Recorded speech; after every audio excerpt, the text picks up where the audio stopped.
Bringing you the top stories from Bonners Ferry to St. Mary's and everywhere in between. This is the North Idaho Prepcast with Ryan Skaggs. That's right. Welcome into another edition of the North Idaho Prepcast here on IdahoSports.com, breaking down everything District 1 each and every week. Brandon Bainey with Ryan Skaggs. Ryan, how you doing? I'm doing well today. How are you? Yeah, I could be better.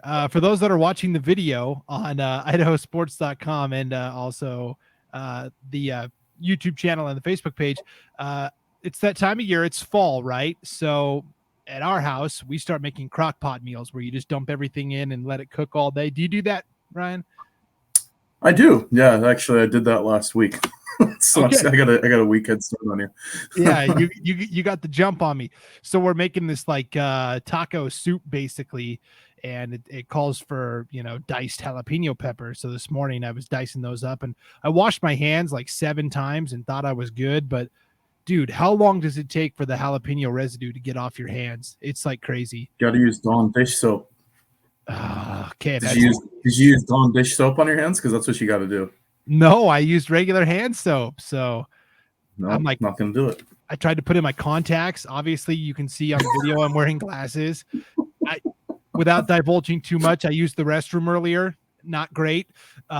So, yeah, it's been it's been one of those days.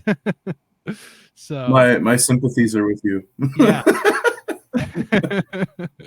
Well, speaking of things that are burning, the high school sports calendar really up and burning now because we're into the first official week of sports across the landscape.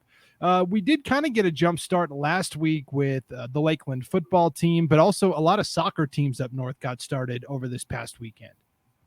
Yeah, a lot of soccer up here this last weekend. Obviously, just kind of break down the scoreboard a little bit. We had Lake City beat Sandpoint 4-1. Moscow beat Lakeland 5-0. Is that boys? Moscow, boys or girls? This is boys. Sorry, yeah, boys soccer scoreboard. Yeah, Moscow defeated Post Falls 2-1, which that's a big win for Moscow coming up here and doing that. Coeur d'Alene blanked Post Falls 1-0. St. Mary's beat Grangeville 4-1, and then Lake City, I believe it was last night, shut out Lewiston 3-0. So. Yeah, a lot of soccer already showing up on the boys' side. This week, the schedule, you've got Lewiston and Coeur d'Alene, Lake City and Moscow. Stillwater Christian out of Montana is playing Priest River. Lakeland and Timberlake. Orfino plays up at Timberlake as well. Madison's going to be at Lake City. Thunder Ridge is playing at Post Falls, so you get some of those southern Idaho, eastern Idaho schools coming up for that. And they'll trade too, so they'll play each other this weekend. Stillwater Christian's also going to play Bonners Ferry. You've got St. Mary's at Priest River, Sandpoint at Lewiston. Like I said, Madison going to be at Post Falls, and then Thunder Ridge at Lake City. So that's the soccer schedule up here for this week. A lot of games going on, and then you go into the girls' side. There's some results from this last week. Sandpoint blanked Lake City 1-0. Moscow beat up on Lakeland 8-0. Post Falls and Moscow played to a draw 1-1. Coeur d'Alene beat up on Post Falls 8-0, and then turned around and yesterday Coeur d'Alene girls beat Lakeland 15-0, which kind of sounds like a sloppy football score. And then Grangeville blanked St. Mary's 3-0, and then Coeur d'Alene Charter put the beat down on Bonners Ferry 9-0. So some games coming up this weekend on the girls' side. You got St. Mary's is going to be playing Bonners Ferry. Coeur d'Alene Charter going to be at Grangeville. Moscow playing Lake City. Coeur d'Alene playing Lewiston. Lakeland's going to be playing Timberlake. The Stillwater Christian team from Montana coming over and playing Priest River and Bonners Ferry. Madison's going to be playing Lake City. Thunder Ridge playing Post Falls. Grangeville's playing Kellogg. Thunder Ridge playing Lake City on Saturday, with Madison playing Post Falls and Lewiston playing Sandpoint. So those are the soccer games, a whole lot of them. Not a lot of teams up here, but everybody's in action. So there's a lot going on up here this weekend and the rest of this week for boys and girls soccer. Yeah, and a lot of conference games right out of the gate. Post Falls and Coeur d'Alene are going to play in the season opener. That's brutal. Well, the Washington teams haven't started yet on the girls' side. Sometimes you get a few games here and there. But, Idaho is just the way it is. That's kind of built. You just start shotgun blasting the conference games. They each play home and home this year. So kind of like last year too. So that makes sense, which, I mean, no days off, I guess. If you're going to get into state, you got to get there the hard way. So yeah, for sure. Yeah. So, yeah, I would say just based on what we've seen so far, Moscow looks pretty good, boys and girls. Coeur d'Alene High looks good. And obviously Coeur d'Alene Charter going to be pretty solid. The defending 3A champs on the girls' side. So, Yep. So that was international football. How about American football? The Lakeland Hawks were one of 6 teams to open the season last week. They met in Montana at Montana Tech University in Butte to play Preston. Yeah, that game, say it was a defensive battle. The final score, obviously, Preston winning that game 7-6. Lakeland led at halftime 6-0.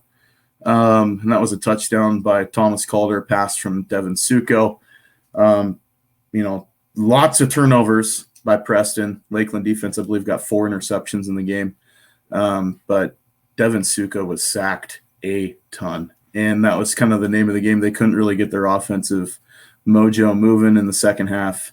They got close towards the end, but got shut down by the Preston defense, and that was all she wrote. They had a chance, but couldn't capitalize. They got the ball down. I believe it was inside the 20 and just couldn't get down the end zone. So that kind of sets things up, obviously, for an interesting true week 1 game, because that was the week 0, I guess what they call on the schedule. But, we've got some good games coming up this week that we'll talk about probably towards the end of this broadcast, or this podcast. But, it's gonna be interesting to see what Lakeland does in their next game.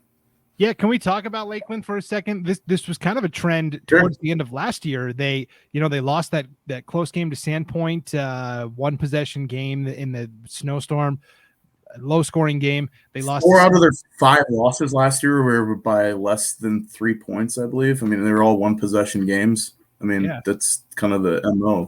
They get in close games. Oh, go ahead. Go ahead. I was going to say, and then in the playoffs against Century, they lost 17-14, another one of those close losses. But it seems like the offense has disappeared. So how did Lakeland, we know, plays really good defense, but sometimes that's not enough. The offense has to lift up a little bit. How do they do that? It's going to start up front for them. I mean, just based on what we've seen and what we knew we kind of knew it coming into the season. The cupboards are pretty full at the skill positions. I mean, you've got Alden Waddington on the outside at 6'5". You got Thomas Calder, that's a great receiver. You've got some really solid running backs in Cornish, and so there's Morris back there as well. So there's some talent. And Devin Suko is a talented kid. He can scramble around and make plays. But if he's running for his life every play, just because the offensive line's got breakdowns, I mean, it's going to be tough sledding. I don't care how good of skill position you've got. If you can't block, you're going to have tough sledding on the offensive side. You're putting yourself, 3 and out fairly regularly. Yeah. But, So, I mean, and defensively, they're going to be, I think, they're going to have to get points on the defensive side. And that's really, hard to bank on every single week. So, they've really got to buckle down up front on the offensive side of the ball. Yeah, it's a good place to start for sure. And now, as we kind of look ahead to what's coming up this week in football, no rest for the weary for Lakeland. They got to turn around and host Lake City 5A program from Coeur d'Alene. They do have the extra week, 1 game under their belt. Lake City will be making their season debut. But how do you see this one shaking out? I think it's going to be actually a fairly competitive game. It's going to be interesting because Lake City hasn't named a starting quarterback yet. At least that we've heard. Been asking around quite a bit, so I'm knocking on the door of the program, asking some folks that are familiar with it, and they haven't really stood their ground with one player yet. So we might see Weaver playing quarterback a little bit, and then I didn't write down the other name of the other kid, but they've been in competition all week. So it's been it's interesting that we'll see probably 2 quarterbacks for Lake City in this first game, see if they can figure it out. They're going to be talented skill position-wise. I mean, they've got Zach Johnson out there on the outside at wide receiver. He can scoot. So they've got some players that can get up the field. It's just going to be, kind of what we saw with Lakeland. What do they have up front? Defensively on the back end, Lake City's solid. I mean, their DBs are good. They've got one of the best safeties in the state. So, it's going to be an interesting battle that, the battle of the front sevens. What's Lake City's front seven going to do against Lakeland's front, and what's Lakeland's front seven going to be able to do against Lake City, with maybe a bit of a quarterback, I don't say controversy, but quarterback battle going on. So it should be a good game. I think it really will play to be an entertaining ball game. They've been playing close, because when they've played each other the last few years, each game I think has gone down to the last possession in the fourth quarter, or close to. It's gone down to the fourth quarter, so it should lend itself to another good ball game. I see it happening. Yeah, I think we're in store for a good, probably lower scoring type game, but could be another one of those classic one possession games for Lakeland. You never know. Somebody could hit a couple big runs and the scoreboard starts blowing up too. That one hasn't, that's happened in that game before too. So, right. For sure. Let's talk about the game that you are going to be broadcasting for IdahoSports.com. This will be an audio only broadcast Friday night, 7:00. And we're kind of doing a North Idaho game of the week, if you will. We're trying to send you to what we think are going to be the best matchups week in, week out. And this is a pretty good one to start. Sandpoint at Post Falls. This is going to be a great game. I was talking with a good friend of mine that's very familiar in the high school scene in Eastern Washington, North Idaho, and he's really saying, and he's watched all the teams down south who be going to camps this summer.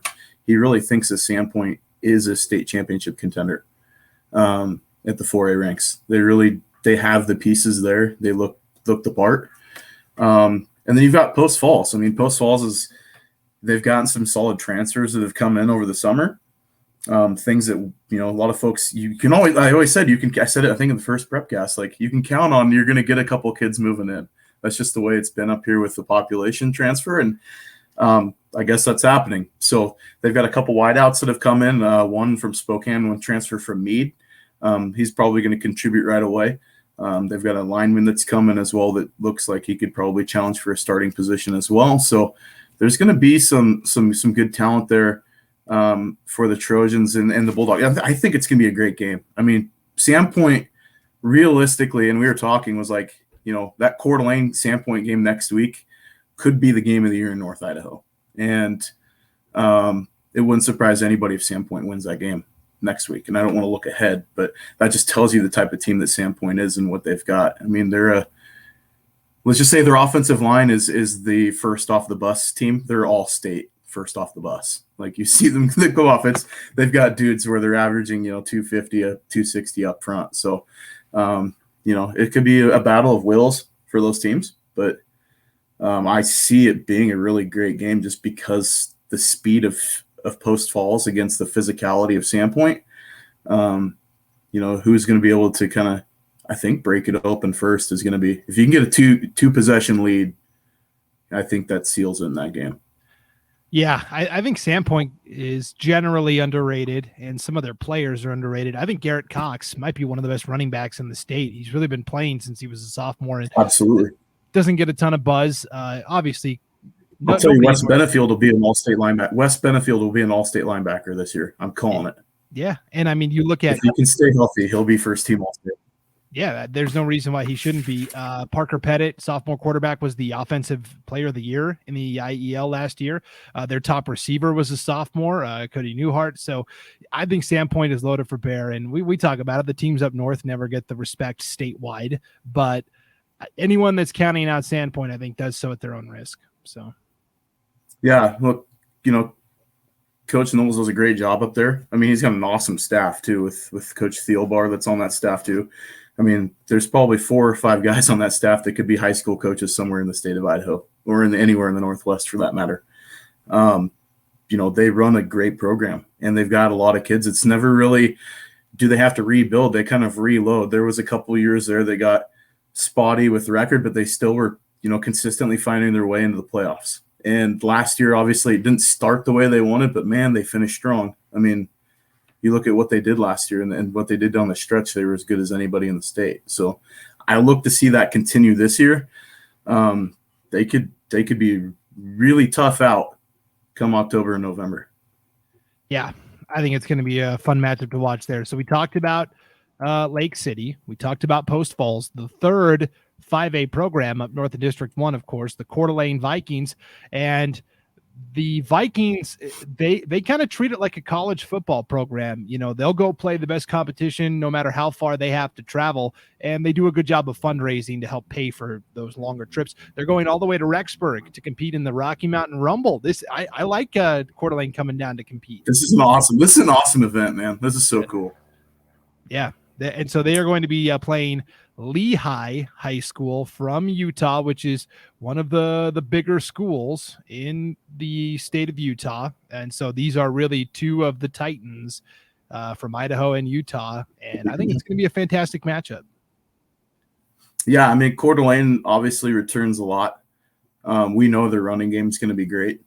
I think they've pretty much settled on Bankston being the quarterback. So they've got, some experience back there, obviously with graduating their quarterback last year from last year's team that, didn't lose until they got to the state semis.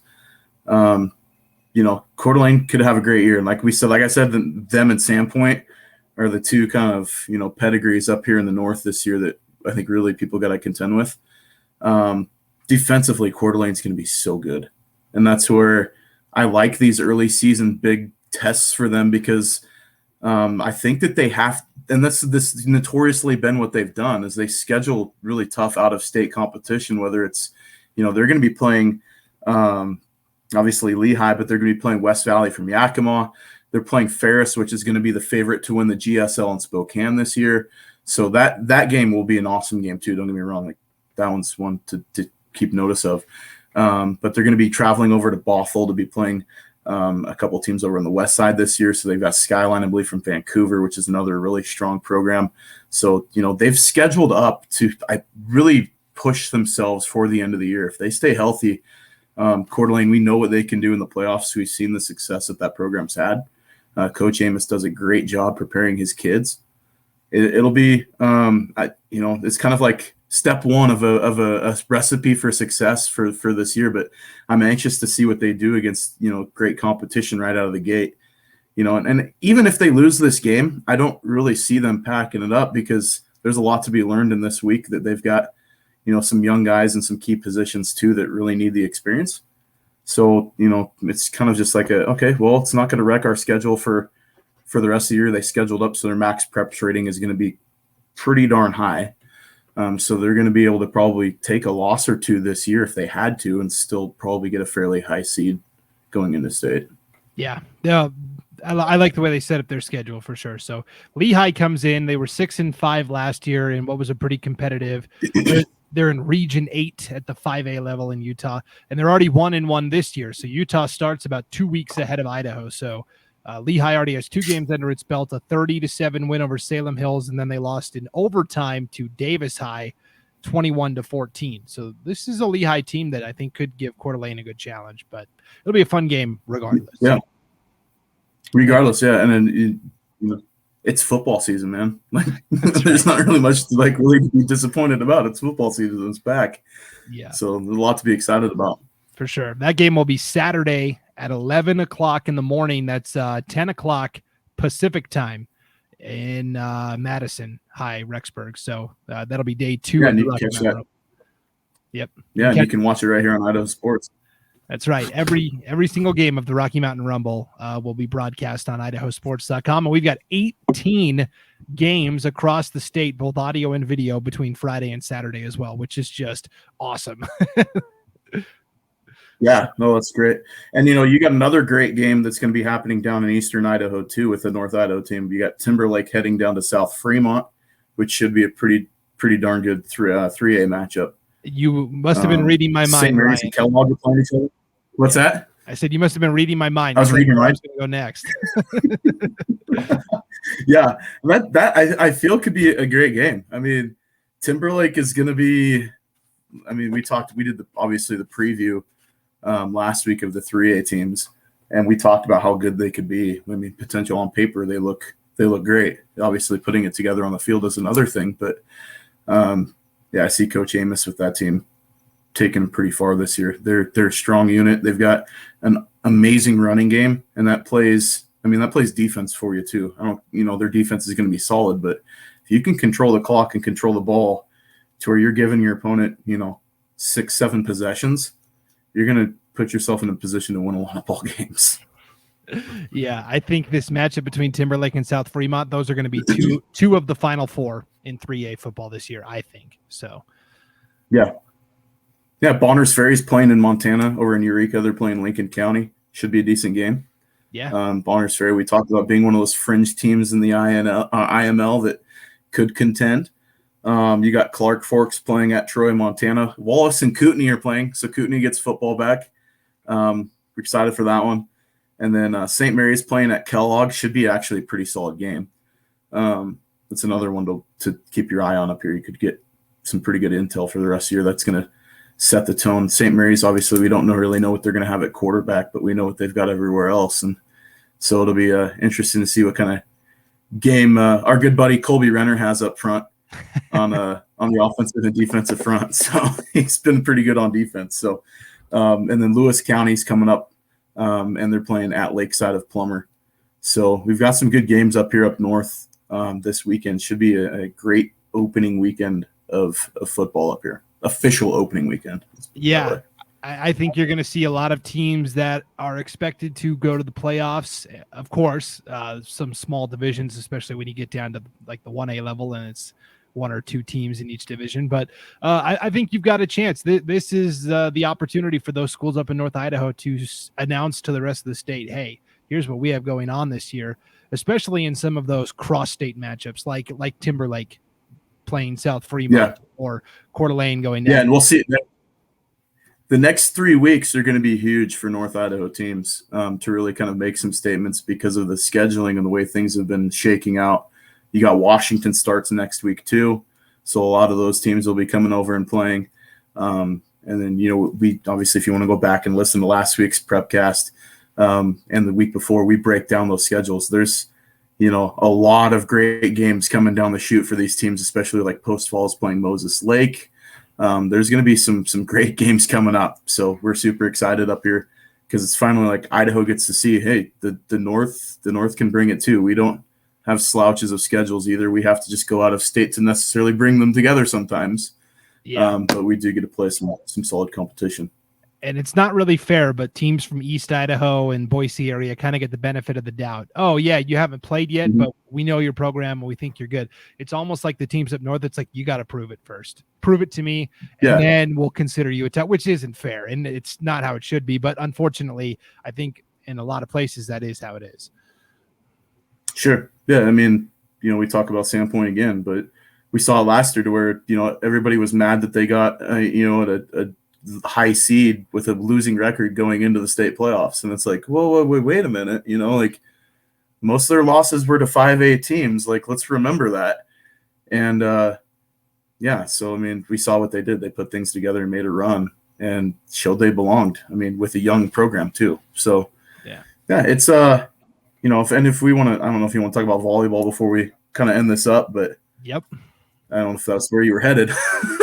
Again, you were reading my mind, dude. We are in sync today, so I love it. Yeah, this is the opening week of volleyball up north, and there's some good teams up north in volleyball. Lakeland comes to mind almost immediately. Yeah, and they've reloaded. They had a state championship team last year. Obviously, they graduated a couple really solid players. One of them in being Katie Ryan, but they've got Addie Kiefer back. I mean, she's great in her own right. They expect to win again this year. I mean, they really do have state title ambitions again, look to repeat. And I think that, they're one of the favorites to look at in the 4A. I know that there's some other solid programs down south, but really in talking to people around here, Lakeland is going to be tough to contend with. Moscow is going to try to make a run, though. I mean, they've got some great players of their own right. They return a lot from last year's team. If you look at the 5A side, Coeur d'Alene, last year finished third at 5A. They graduated a couple of their players, but obviously we know what happens up here is that you just move kids in, right? So you get some that show up that got some experience, and we're kind of seeing that. Lake City, I think, is the dark horse to win the IEL, just based on what they had coming back that you knew of from last year. They're going to be a solid program. Post Falls and Lewiston, realistically, you've got two contenders in that conference that really could place at state. So if they can get there, and I think they have to do the crossover this year if they try to make it in. So it gets interesting, obviously, because you get so many berths from down south. But really, there could be 3 deserving teams of making it to state from the IEL, just because Post Falls and Lewiston are both solid programs too.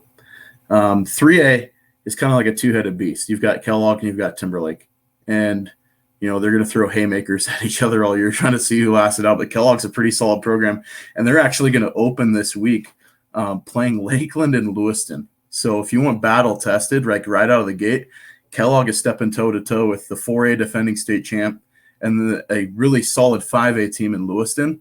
And then they're going down to Lewiston this weekend to play in that Judy Fong tournament. So, a lot of these teams up north are actually going to be down there for that event in Lewiston.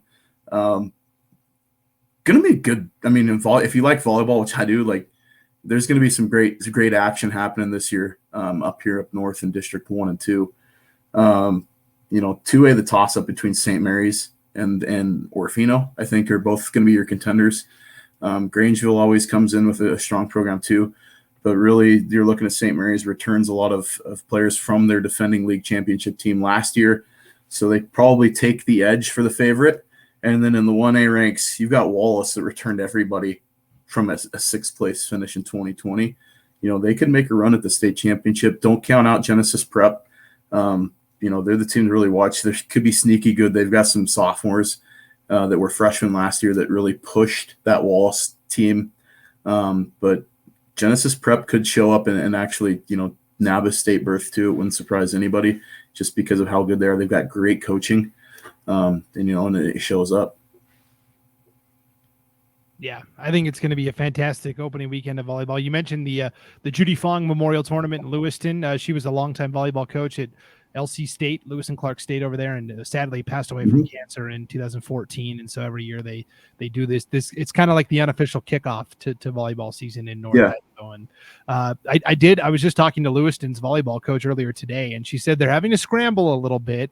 It's a 16-team field, but one of those 16 teams, St. Mary's, actually is in COVID-19 protocols and will not be making the trip over. So they're trying to slide some things around and figure that out, which is a bummer that already this early on in the season we're dealing with stuff like that. But and a program that had that issue last year, that's the other problem too.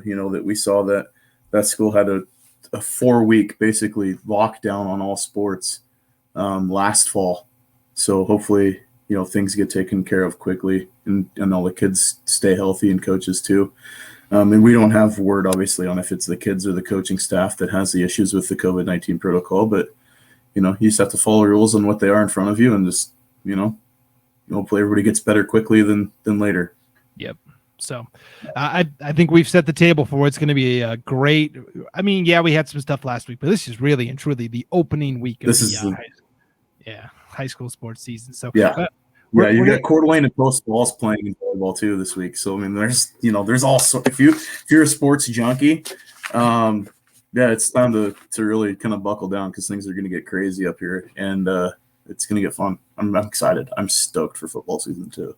Yeah, we're going to have so much to talk about next week. It's not even going to be funny. So, well, rest up, Ryan. Get ready for your game on Friday night. And we're looking forward to drink my lemon tea and relax my voice and get it ready for Friday night. Yeah, that's right. Do those vocal warm-up exercises. And yeah, so that'll be Friday night, 7:00 audio only on IdahoSports.com. Post Falls hosting Sandpoint. So that'll do it for this edition of the North Idaho Prepcast. Thanks for tuning in. A friendly reminder, you can get this podcast a couple of different ways. You can go to our website, IdahoSports.com, and across the top of the homepage, we've got a little drop-down menu of all of our Prepcasts. You just click North Idaho Prepcast.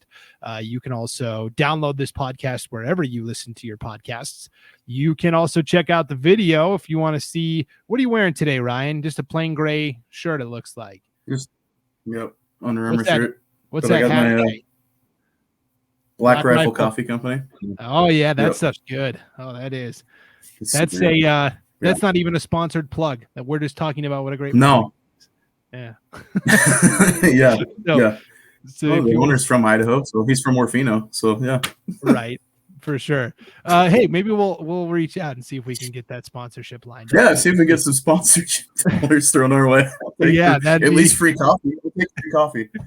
Yeah, I'll take the free coffee, no doubt about it. So if you want to see Ryan's hat or see me wearing my glasses because I don't know how to wash my hands after slicing jalapenos, you can catch the video of this at the IdahoSports.com Facebook page as well as our YouTube channel. So lots of ways to get it.